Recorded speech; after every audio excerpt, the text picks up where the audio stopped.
आज की क्लास में आप लोग पढ़ने वाले हैं क्लास 9th का बायोलॉजी चैप्टर 1 कोशिका जीवन की आधारभूत इकाई। जो भारतीय वन बुक है उसका फर्स्ट क्वेश्चन अतिलघु उत्तरीय का पूरा विस्तार से आज बताएंगे 1 से लेकर 50 तक। तो फर्स्ट क्वेश्चन में मेरे प्यारे साथियों कि कोशिका को सर्वप्रथम किस वैज्ञानिक ने देखा था। तो इसका आंसर चलिए हम लिखते चलते आपको बता दें कि 1665 ईस्वी में अंग्रेज वैज्ञानिक रॉबर्ट हुक ने, ठीक है, इसका आंसर यहीं पे हम लिख लेंगे, आप यहीं से नोट कर लीजिएगा मेरे प्यारे साथियों।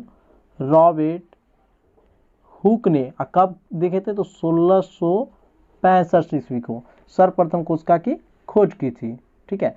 सेकंड नंबर है कोशिका को जीवन की संरचनात्मक एवं क्रियात्मक इकाई क्यों कहा जाता है। तो ये थोड़ा सा बड़ा है तो आपको बता देते हैं। तो सेकंड का हम लोग आंसर लिख लिए क्योंकि सभी जीव कोशिकाओं के बने होते हैं, ठीक है। जितना भी जीव होता है मेरे प्यारे साथियों वो कोशिकाओं से बने होते हैं। ये जीवन की मूलभूत कार्य करने की क्षमता होती है, इसीलिए कोशिका को जीवन की संरचनात्मक एवं क्रियात्मक इकाई कहा जाता है। बहुत ही सिंपल था।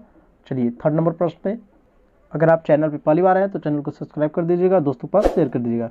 कोशिका भित्ति कहाँ पाई जाती है, ठीक है। थर्ड नंबर प्रश्न है कोशिका भित्ति कहाँ पाई जाती है। तो इसका आंसर होगा मेरे प्यारे साथियों पादप कोशिकाओं में, पादप कोशिकाओं में।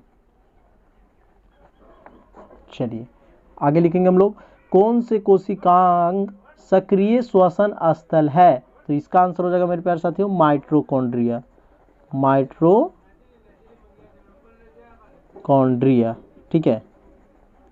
चलिए किस कोशिका को आत्महत्या की थैली कहा जाता है। तो इसका मेरे प्यारे साथियों 5 नंबर का आंसर हो जाएगा लाइसोसोम, ठीक है। लाइसोसोम 2 बार पढ़िएगा, ठीक है। लाइसोसोम को।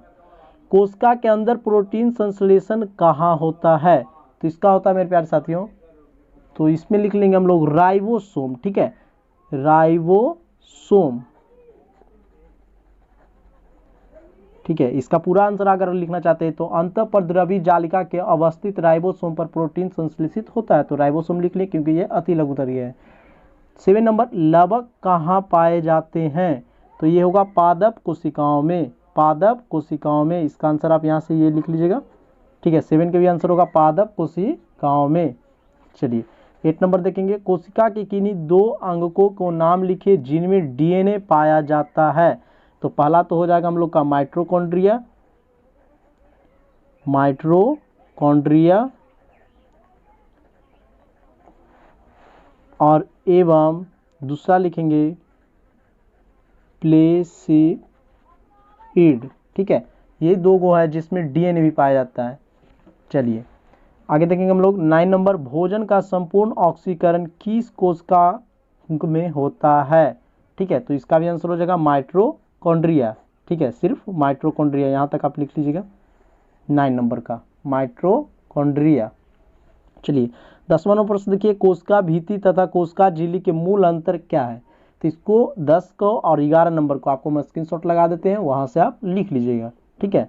चलिए 12 नंबर प्रश्न में देखेंगे क्या पादप कोशिकाओं में सेंट्रोसोम पाया जाता है। तो इसका आंसर होगा नहीं, ठीक है, सेंट्रोसोम नहीं पाया जाता है।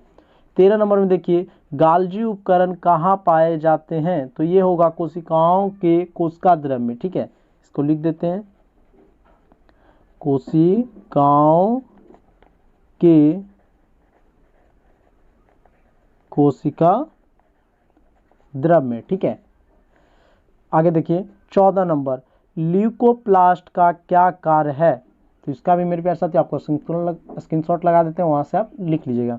15 नंबर प्रश्न देखिए अंतःपरद्रवी जालिका कितने प्रकार की होती है। तो ये मेरे प्यारे साथी 2 प्रकार की होती है, ठीक है। कौन कौन होती है जो आपको हम यहाँ पे लिख के बता देते हैं, आप लिख लीजिएगा 2 प्रकार का। पहला नंबर में लिखिएगा खुदरी अंतःपरद्रवी, ठीक है, और दूसरा नंबर में लिख लीजिएगा चिकनी अंतःपरद्रवी। यही 2 प्रकार के होते हैं। 16 नंबर प्रश्न हम लोग का कौन सी कोशिकीय रचना जीन वाहक है। तो इसका आंसर देखिए यहाँ से लिख लेंगे केंद्रक में अवस्थित क्रोमोसोम या गुणसूत्र नामक कोशिकीय रचना जीन का वाहक है, ठीक है। इस प्रकार हो गया हम लोग का 17 नंबर प्रश्न देखेंगे। 17वां प्रश्न है मेरे प्यारे साथियों क्रोमोटीन धागे कब क्रोमोसोम की तरह दिखाई पड़ते हैं। अगर वीडियो आपको अच्छा लग रहा है मेरे प्यारे साथी तो चैनल को सब्सक्राइब कर दीजिए और दोस्तों के पास भी शेयर कर दे। तो इसका आंसर हो जाएगा कोशिका विभाजन के समय में, कोशिका विभाजन के समय में। ठीक है, और देखिए 18 नंबर, जीन किसे कहते हैं। ठीक है, तो ये मेरे प्यारे साथियों आपको लिखना है डीएनए के क्रियात्मक खंड को जीन कहते हैं। डीएनए के क्रियात्मक खंड को जीन कहते हैं। 19 नंबर देखिए, क्रोमोसोम का निर्माण किन किन घटकों से होता है। तो इसका आंसर हो जाएगा मेरे प्यारे साथियों, क्रोमोसोम का निर्माण मुख्य घटक डीएनए एवं हिस्टोन प्रोटीन होता है। ठीक है, जिसे न्यूक्लिको प्रोटीन भी कहते हैं। और 20 नंबर प्रश्न है, केंद्रक कहाँ पाया जाता है। तो इसका हो जाएगा कोशिकाओं के केंद्रक में। ठीक है, कोशिकाओं के केंद्रक में, केंद्रिका लिखा हुआ है, सॉरी, कोशिकाओं के केंद्रक में क्या पाया जाता है, केंद्रिका। चलिए आगे देखेंगे 21 नंबर, किस प्रकार के कोशिका में केंद्रक नहीं पाया जाता है। तो इसका आंसर हो जाएगा मेरे प्यारे साथियों प्रोकैरियोटिक। ठीक है, प्रोकैरियोटिक में नहीं पाया जाता है। आगे चलिए 22 नंबर, कोशिका के भीतरी तथा बाहरी वातावरण के बीच गैसों का आदान प्रदान किस क्रिया द्वारा होता है। तो ये मेरे प्यारे साथियों विसरण द्वारा होता है। ठीक है, विसरण द्वारा। चलिए, पौधों में गैसों के आदान प्रदान किस संरचना द्वारा होता है। ये क्लास 10th में भी आता है, ये मोस्ट इंपोर्टेंट क्वेश्चन है, इसको आप लोग जरूर याद कीजिएगा। ठीक है, तो इसका होगा मेरे प्यारे साथियों स्टोमाटा द्वारा, स्टोमेटा द्वारा। ठीक है, 24वां प्रश्न है, पौधों के मूल रोम द्वारा जल के अवशोषण में किस क्रिया का उपयोग होता है। तो ये मेरे प्यारे साथियों आप होता है प्रासरण का। ठीक है, प्रासरण का क्रिया। आगे देखिए, जीवों के शरीर किससे बना होता है। ठीक है, जीवों का शरीर किससे बना होता है। तो ये आपको बताए थे कोशिकाओं से, कोशिकाओं से। बहुकोशिकीय जीवों का विकास एक कोशिकीय से किस क्रिया द्वारा है। तो 26 का हो जाएगा मेरे प्यारे साथियों कोशिका विभाजन, कोशिका विभाजन। ठीक है, कोशिका विभाजन। आगे आइए 27 नंबर प्रश्न को हल करते हैं। एक ऐसी कोशिका को उदाहरण दे जो अपना आकार बदलते रहती है। तो आपको भी पता होगा अपने आकार कौन बदलता है, अमीबा, क्योंकि इसका मेरे प्यारे साथियों कोई भी आकार नहीं होता है, इसका आकार अनिश्चित होता है। ठीक है, अगर वीडियो आपको अच्छा लग रहा है मेरे प्यारे साथियों तो एक बार फिर से कहते हैं चैनल को सब्सक्राइब कर दीजिए और वीडियो को लाइक कर दीजिए, दोस्तों के पास शेयर कर दे। जीवों के शरीर में कोशिकाओं की संख्या किस पर निर्भर करती है। तो ये मेरे प्यारे साथियों जीवों के शरीर के आकार पर। ठीक है, जीवों के शरीर के आकार पर। ठीक है, आप लोग लिख लीजिएगा जीवों के शरीर के आकार पर। चलिए आगे देखेंगे हम लोग 29 नंबर प्रश्न, केंद्रक के बारे में सर्वप्रथम किस वैज्ञानिक ने बताया था। तो ये मेरे प्यारे साथी हो जाएगा मैक्स मूल्ज। ठीक है, मैक्स मूल्ज। चलिए आगे देखिए 30 नंबर प्रश्न, यह किसने बताया कि नए कोशिकाओं का निर्माण पहले से मौजूद कोशिकाओं में से होता है। ठीक है, तो ये बताए थे मेरे प्यारे साथियों बिर्चो ने। ठीक है, बिर्चो ने। आप हमारे बात को भी सुन के लिख लीजिएगा। 31 नंबर देखिए, कोशिकाओं द्रव एवं केंद्रक को सम्मिलित रूप से क्या कहते हैं। इसको हम लोग कहते हैं जीवन द्रव या प्रोटोप्लाज्मा। तो लिख देते हैं यहाँ पे, आप लोग लिख लीजिए जीव द्रव लिखिएगा, जीव द्रव या प्रोटोप्लाज्मा। ठीक है, जीव द्रव या प्रोटोप्लाज्मा। 32वां प्रश्न है, कोशिका भित्ति किसके कारण कड़ी और निर्जीव होती है। तो ये होता है मेरे प्यारे साथियों सेल्यूलोस के द्वारा। ठीक है, सेल्यूलोस के कारण। आगे देखिए, झिल्ली युक्त कोशिकांग किन कोशिकांग में पाए जाते हैं। झिल्ली युक्त आपको बताना है। ठीक है, तो 33 नंबर का हो जाएगा मेरे प्यारे साथियों यूकैरियोटिक कोशिका। ठीक है, यहाँ पे लिख देते हैं, आप उतार लीजिएगा यूकैरियोटिक कोशिका। ठीक है, चलिए आगे देखेंगे हम लोग 34वां प्रश्न, अंतःप्रद्रवी जाल के कितने प्रकार के होते थे? ये तो आपको बता दिए ही थे, 2 प्रकार के होते। ठीक है, चलिए फिर से रिपीट कर गया। 35 नंबर देखिए, गुच्छों में पाए जाने वाले राइबोसोम को क्या कहते हैं? तो इसका हो जाएगा मेरे प्यारे साथियों फाइलिटाइवोसोम। ठीक है, फाइलिटाइवोसोम, आप इसको टुकड़ा टुकड़ा में करके पढ़िएगा। चलिए 36 नंबर देखिए, पादप कोशिकाओं में गाल्जी उपकरण से समांतर क्या कहते हैं? ठीक है, तो इसका हो जाएगा दिक्तियोसोम, दिक्तियोसोम। चलिए आगे देखेंगे 37 नंबर प्रश्न, कोशिका के रसधानियों के चारों ओर से घेरने वाले झिल्ली क्या कहते हैं? तो इसका आंसर हो जाएगा मेरे प्यारे साथियों टोनोप्लास्ट, टोनोप्लास्ट, टोनोप्लास्ट। चलिए 38 नंबर देखिए, केंद्रक द्रव एवं कोशिका द्रव के बीच पदार्थों के आदान प्रदान किन छिद्रों द्वारा होती है? तो इसका आंसर हो जाएगा मेरे प्यारे साथियों केंद्रक छिद्र।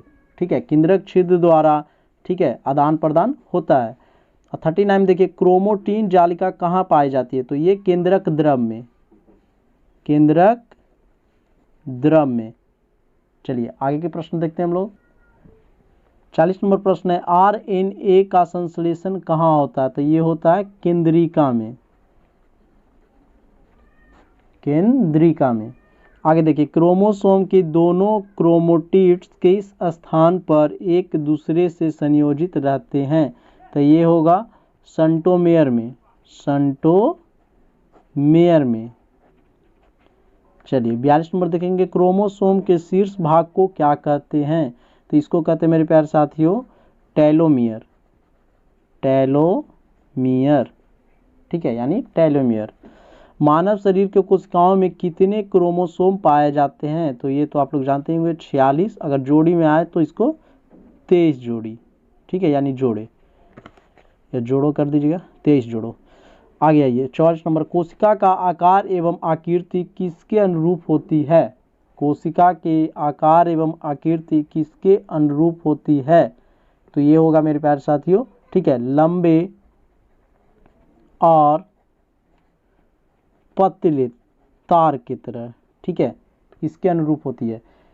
आप चैनल पे पहली बार है तो चैनल को सब्सक्राइब कर दीजिए, क्योंकि क्लास 10th का इस प्रकार सभी का वीडियो बना के अपलोड किया गया है। क्लास 9th का नहीं किए थे, इसीलिए क्लास 9th के भी कर देते हैं। 45 नंबर देखिए मेरे प्यारे साथियों, माइटोकॉन्ड्रिया कहाँ पाए जाते हैं? तो ये तो आप लोग भी जानते होंगे, कोशिका द्रव में। 46 नंबर, रंगहीन या श्वेत प्लेसिड को क्या कहते हैं? तो इसको कहते हैं मेरे प्यारे साथियों ल्यूकोप्लास्ट। ठीक है, ल्यूकोप्लास्ट।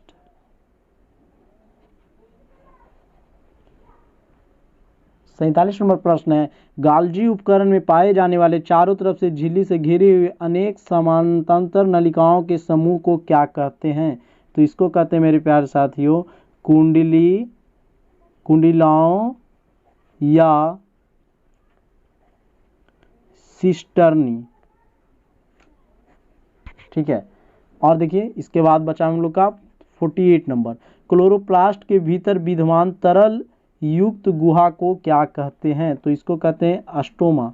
यहाँ से घिस देते हैं, यहाँ से लिख लीजिएगा आप लोग अस्टोमा। ठीक है, अस्टोमा। आगे देखिए, किस संरचना के अभाव में वायरस में सजीवों का लक्षण परिलक्षित नहीं होता है? 49 नंबर के मेरे प्यारे साथियों, तो इसका होगा झिल्ली के अभाव में। ठीक है, झिल्ली के अभाव में, यहाँ पे आपको हम लिख देते हैं झिल्ली के अभाव में। चलिए 50 नंबर और लास्ट प्रश्न, अभी तक आप चैनल को सब्सक्राइब नहीं किए तो चैनल को सब्सक्राइब कर दीजिए, क्योंकि ये चैनल आपको क्लास 10th के लिए मोस्ट इंपॉर्टेंट रहेगा, क्योंकि यहाँ पे सभी चैप्टर को तैयारी कराया जाता है, सभी सब्जेक्ट का। फूलों में विभिन्न रंग प्रदान करने वाला प्लेसिड को क्या कहते हैं? इसको कहेंगे मेरे प्यारे साथियों क्रोमोप्लास्ट, क्रोमोप्लास्ट। और बहुत जल्द लघु उत्तरीय प्रश्न को भी वीडियो अपलोड कर देंगे, तो इसलिए चैनल पर पहली बार है तो चैनल को सब्सक्राइब कर दीजिए। मिलते हैं नेक्स्ट वीडियो में। जय हिंद,